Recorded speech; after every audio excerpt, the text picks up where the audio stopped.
Well, tonight my bird's up in the air here. Well, the old Firebird's back in the shop on the jack stands as per usual. She hasn't been in the shop for quite a long time actually. It's a 1986 Pontiac Firebird with the minty little 2.8. She's just the junior version. Anyways, quite a while back, the upper rad hose blasted apart on me. Couldn't find one anywhere in town.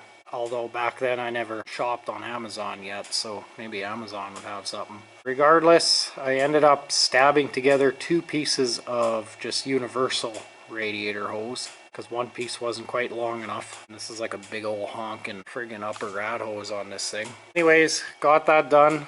Was taking her for a maiden voyage. All of a sudden I look in the mirror and there's just a huge trail of coolant all over the road. So I quickly turn around, and luckily I was kind of like right at the top of the hill, so I just got a little bit of speed real quick and then shut it off and coasted all the way down the driveway into its parking spot, where it proceeded to sit for quite a few years. What ended up happening was the block heater had blasted out.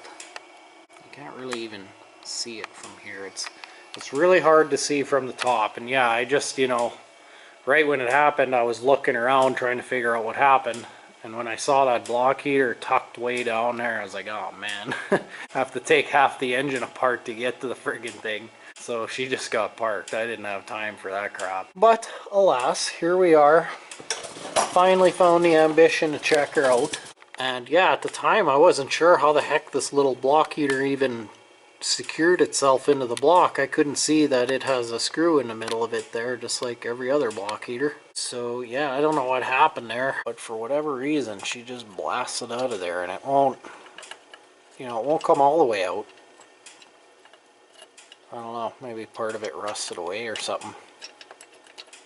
So I guess I'm going to try and loosen that little screw. It looks like I can shove a square or a flat in there, I think. And I'll update you when I get her out.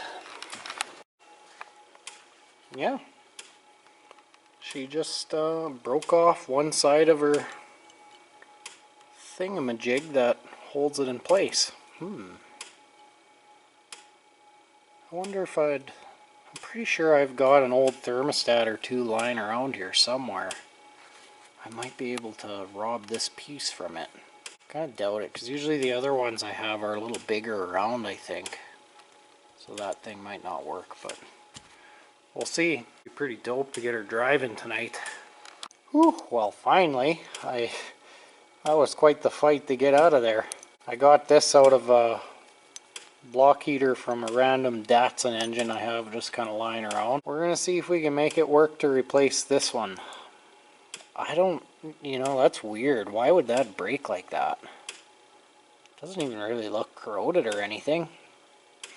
Guess it was just faulty. I'm assuming that piece that broke off is down in the bottom of the block somewhere, but I don't care. Can darn well stay in there. I ain't gonna spend 2 hours trying to fish it out. I'm sure it would be heavy enough to stay at the bottom anyways. It wouldn't try and circulate through the system, I don't think. Alright, well, kind of wedged her open a bit and chopped off the two little fingers that were at the top of it so that this thread piece can kind of go inside of it. I think we got ourselves a fix here. There's the original one. I can kind of see how it broke now. It's like super thin and just dank all around. Not this old Datsun one, boy, she's friggin' tank. That thing will hold that block heater in there longer than the car will stay together. Well, after like 20 minutes of fighting, I ended up taking it back out and I gaped this thing way open so that it can get up nice and high. We'll see if it'll grab now. Alrighty, I think she's in there. I friggin' pried on it every which way but loose there with the screwdriver and she wouldn't budge, so she seemed to have sucked herself right in there.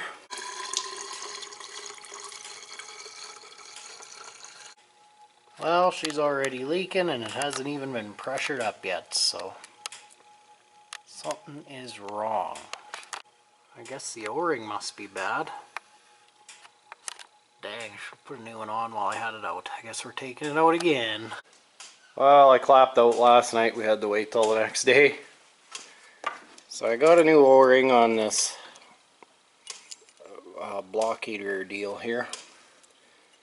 I don't know, I think it's going to be too thick. As per usual, my O-ring kit never seems to have the right size O-ring. This is the original one. Yeah, maybe that might have had something to do with it not sealing good. And there was some, like, you know, old residue up in the hole there. It's kind of a bit messed up at the top there. I hope it seals. But we just took this flapper wheel deal and just gave it to it. I think we shined her up about as much as it's ever going to shine up. And if it still leaks, well, I guess I'll fight the darn thing out again. And we'll find some gasket maker stuff to just goop all over that thing, see if we can get it to seal. Because, yeah, there could be the possibility that when that thing blasted out of there, it may have scored the block or something. I don't know how a person would properly fix that, other than just gooping a bunch of crap onto this, make it seal. Well, she's plumb full. Not one drop. So at least we know she's holding when it's not under pressure. Don't mind that drip, that's just from my spillage. Holy crap, Giddy, we're going to get to go for a drive in a Firebird today. It's been a while. Watch out, darling, this old girl's about to come down. Yeah, you don't want to be under there when I let the jack down.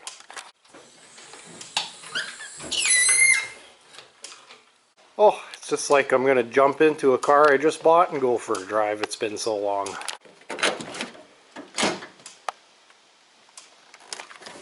Oh! I guess if she's fixed now, I'm going to have to give her a good detailing. That's kind of been my priority this year, is deeply clean every single car that I own. My lens looks like it was puked on, it's so dirty. Pardon that. I siphoned all the old gas out. It was pretty nasty. Put in a good 10 liters of premium, a good few gurgles of Marvel Mystery Oil. That should cheer her up quite a bit.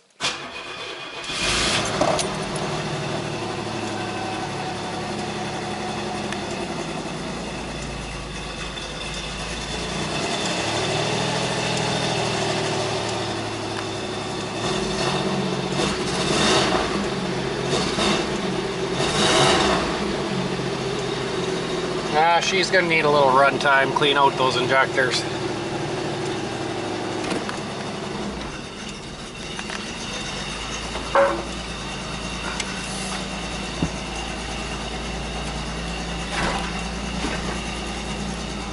Holy smokers, we're going for a drive in a bird.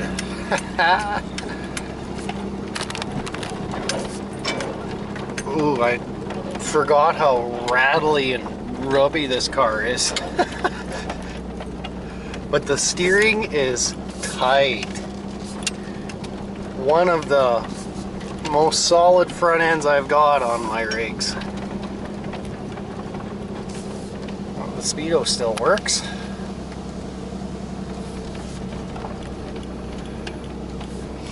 I gotta hurry up and put the instrument cluster out of the Trans Am in this thing. That would make it just awesome. No more sea of dummy lights.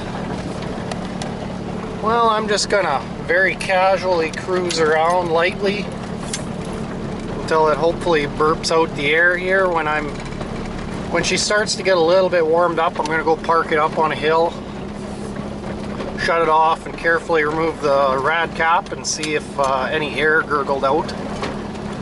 She was sitting pretty high in the front when I filled it up, so I don't think there's gonna be very much air, but get back to you after I boot around with her for a while.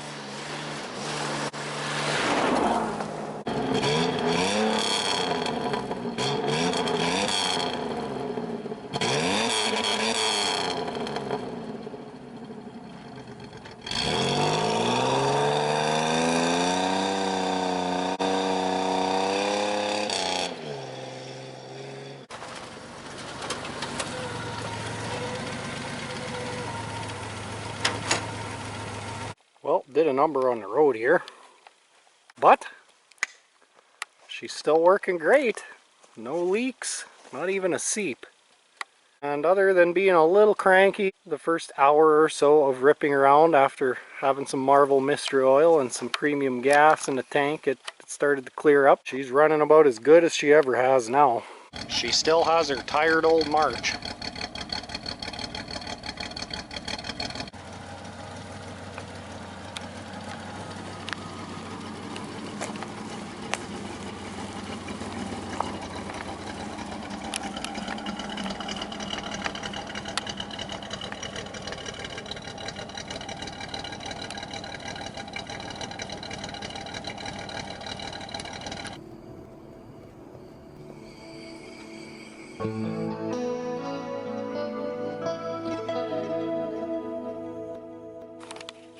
Kitty, what the heck are you doing way over here? Hey? Do you want to jump in, go for a ride in the old Firebird? You better not come this far, boy, when I'm not over here. Gotta watch the oats and the foxes.